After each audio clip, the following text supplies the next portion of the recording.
Parshat, Matot. Whenever a man makes a vow to Adonai or swears an oath to obligate himself by a pledge, he is not to violate his word, but do everything that comes out of his mouth. Suppose a woman in her youth vows to Adonai or obligates herself by a pledge in her father's house.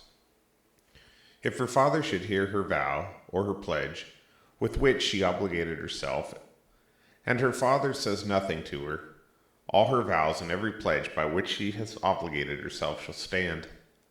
But if her father should forbid it on the day of his hearing it, none of her vows or pledges by which she has obligated herself will stand. Adonai will forgive her because her father has forbidden her. Suppose she should marry, after her vow or a rash promise of her lips by which she obligates herself. Now if her husband hears about it, but says nothing to her on the day that he hears of it, her vow shall stand, and her pledges by which she has obligated herself shall stand. But if her husband should hear of it on the day that he hears it and forbids it, he thereby nullifies her vow and a rash promise by which her lips have obligated her, and Adonai shall forgive her. Any vow or obligation of a widow or a divorced woman shall be binding on her. If in her husband's house she vowed or obligated herself by pledge or oath, and her husband should hear it and say nothing to her, not forbidding her, all her vows and every pledge by which she has obligated herself will stand. But if her husband should nullify them on the day that he hears of them, nothing from her lips, whether vow or pledge, will stand. Her husband has nullified them, and Adonai will forgive her. Her husband may ratify or veto any vow or sworn oath to deny herself. But if her husband says nothing to her from day to day, then he is confirming all her vows and all her oaths that are upon her. He confirms them by saying nothing to her on the day of his hearing of it. But if he nullifies them after hearing about it, he will bear her guilt. These are the statutes that Adonai gave to Moses relevant to relationships between a man and his wife, as well as between a father and his young daughter still living in his house. Chapter 31. Adonai spoke to Moses, saying, "Take vengeance on the Midianites for Bnei Israel. Afterward you will be gathered to your people." So Moses spoke to the people, saying, "Mobilize some of your men for battle. They will go out against Midian to carry out Adonai's vengeance on Midian. Send into the battle 1,000 men from each of the tribes of Israel." So from the thousands of Israel, 1,000 from each tribe were assigned, 12,000 in all. Moses sent them into battle, 1,000 from each tribe, and with them Phinehas son of Eleazar the Cohen, who took with him articles from the sanctuary and trumpets for signaling. They fought Midian just as Adonai had commanded Moses, and killed every male. Among the slain, they also killed the Midianite kings, Evi, Rechem, Zur, Hur, and Reba, the 5 kings of Midian. They also killed Balaam, son of Beor, with the sword. Bnei Israel also captured women and sons of Midian, along with their herds and flocks, and plundered all their goods. They burned with fire all the Midianite camps, settlements, as well as all their camps. They seized all the plunder and all the spoil, both people and animals. They brought the captives, plunder, and spoils to Moses, Eleazar the Cohen, and to the assembly of Bnei Israel at the camp on the plains of Moab, by the Jordan at Jericho. Moses, Eleazar the Cohen, and all the princes of the community went to meet them outside the camp. But Moses was angry with the officers of the army, the commanders of thousands, the commanders of hundreds, those returning from the campaign of war. Moses said to them, "You let all the women live? Why, they are the ones, because of Balaam's advice, who caused Bnei Israel to be unfaithful to Adonai in the matter pure, so that the plague was on the community of Adonai. So now kill all the boys and kill every woman who has been intimate with man. But save for yourselves every girl who has not been intimate with man. Any of you who has killed anyone or touched the body of anyone who has been killed must stay outside the camp for 7 days. You must purify yourselves.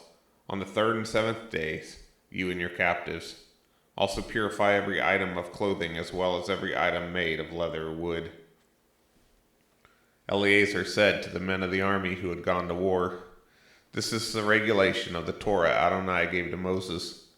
The gold, silver, bronze, iron, tin, lead, and anything able to pass through fire is to be put through the fire and will be clean. It is also to be purified with the water of cleansing. Anything that cannot stand the fire is to be put through the water. You are to wash your clothes also on the seventh day. You will then be clean, and may then come into the camp." Adonai said to Moses, saying, "Count the total spoil from the captive people and animals, you, Eleazar the Cohen, and the princes of the fathers of the community. You are to divide the spoil between those fighting in the war, taking part in the battle, and the rest of the community. You are also to set apart from the men of war going into the battle tribute to Adonai. 1 item from every 500, whether persons, cattle, donkeys, or flock. From their half share, take and give it to Eleazar the Cohen as Adonai's part. From the half of Bnei Israel you are to take 1 in 50, whether persons, cattle, donkeys, flocks, or any other animals, and give them to the Levites, those charged with the care of Adonai's tabernacle." So Moses and Eleazar the Cohen did just as Adonai commanded Moses. The remaining plunder taken by the people of the army was 675,000 sheep, 72,000 cattle, 61,000 donkeys, and from the human spoil were 32,000 women who had never been intimate with man.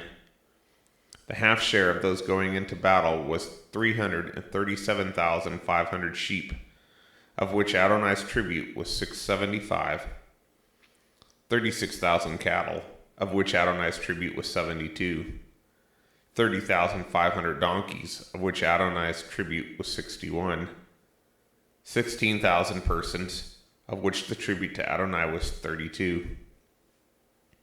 Moses gave the tribute, Adonai's part, to Eleazar the Cohen, just as Adonai had commanded Moses. From the half belonging to Bnei Israel, which Moses had set apart, from that of the fighting men, half belonging to the community, was 337,500 of the sheep, 36,000 cattle, 30,500 donkeys, 16,000 persons. From this half, Moses took 1 out of every 50 persons and animals, as Adonai had commanded him, and gave them to the Levites, those charged with the care of the tabernacle of Adonai, just as Adonai had commanded Moses. Then the officers over the units of the army, the commanders over thousands and hundreds, came to Moses. They said to him, "Your servants have counted the heads of the men of war going under our command, and not one is missing. So we have brought as an offering to Adonai the gold items each of us acquired, armlets, bracelets, signet rings, earrings, and necklaces to atone for ourselves before Adonai." Moses and Eleazar the Cohen received the gold from them, all the crafted items. All the gold presented as a gift to Adonai came to 16,750 shekels, from the commanders of the thousands of hundreds. Each of the men of the army had taken plunder for himself. Moses and Eleazar the Cohen received the gold from the commanders of thousands and of hundreds, and brought it into the tent of meeting, as a memorial for Bnei Israel before Adonai. Chapter 32. The sons of Reuben and Gad had very large herds and flocks, and they saw that the territory of Yazer and Gilead were ideal for livestock. So the sons of Reuben and Gad came and said to Moses, Eleazar the Cohen, and the princes of the community, saying, Hadaroth, Dibron, Yazer, Nimrah, Heshbon, Eliah, Sebam, Nebo, and Beon, the territory Adonai conquered before the community of Israel, are suitable for livestock, and your servants have livestock. Then they said, If we have found favor in your eyes, let this territory be given to your servants as a possession. Don't make us cross the Jordan. And Moses replied to the sons of Gad and Reuben, Should your countrymen go to war while you dwell here? Why do you dishearten Bnei Israel from going across to the land that Adonai has given to them? Your fathers did this when I sent them from Kadesh Barnea to look over the land. They went up to the valley of Eshcol and viewed the land, but they discouraged the hearts of Bnei Israel not to enter the land which Adonai had given them. The anger of Adonai was aroused that day, and he swore an oath, saying, "The men who came up out of Egypt from 20 years old and upward will not see the land I promised to Abraham, Isaac, and Jacob, for they have not followed after me with a whole heart, except Caleb, son of Jephunneh, the Kenizzite, and Joshua, the son of Nun, for they were wholehearted after Adonai." The anger of Adonai burned against Israel, and he caused them to wander in the wilderness 40 years, until all the generation doing that evil in Adonai's sight was gone. Now look, here you stand in the place of your fathers as a brood of sinful men to add more to Adonai's great wrath against Israel. If you turn away from him, he will repeat again leaving this people in the wilderness, you being the cause of this people's destruction. Then they came up to him and said, "We will build sheepfolds for our livestock and cities for our children. But we are prepared to arm ourselves and go ahead of Bnei Israel until we have brought them to their place. Our children will live in the cities fortified against the inhabitants of the land. We will not return to our homes until each one of Bnei Israel has received his inheritance. Yet we will not inherit with them on this side beyond the Jordan, since our inheritance has come on the east side of the Jordan."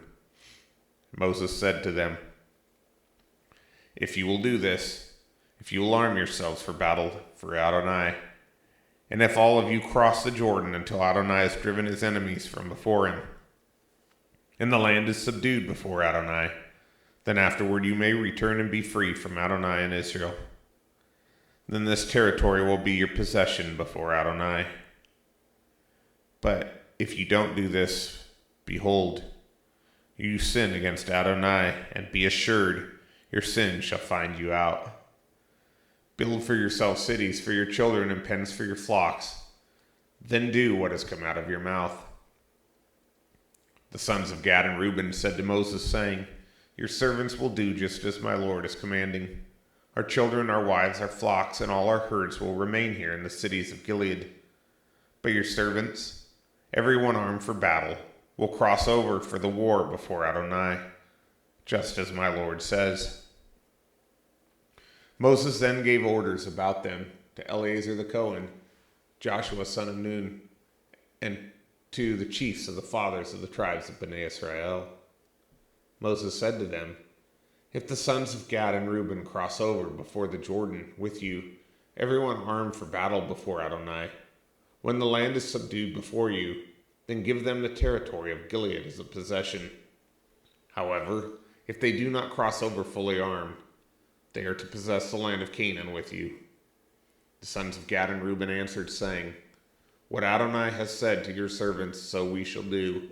We will cross fully armed before Adonai into Canaan, but our inheritance will be on this side of Jordan."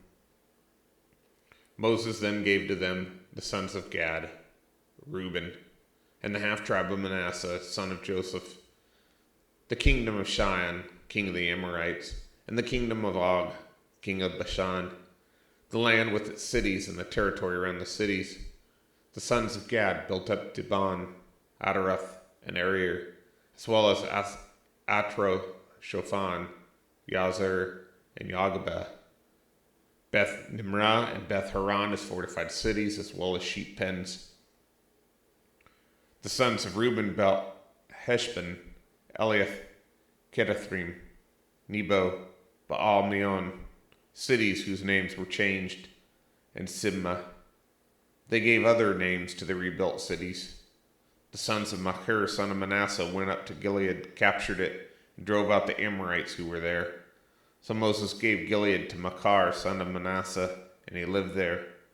Yair, son of Manasseh, went and captured their settlements and named them Yair's villages. Nobah went and captured Kenneth and its settlements and named them Nobah after his own name.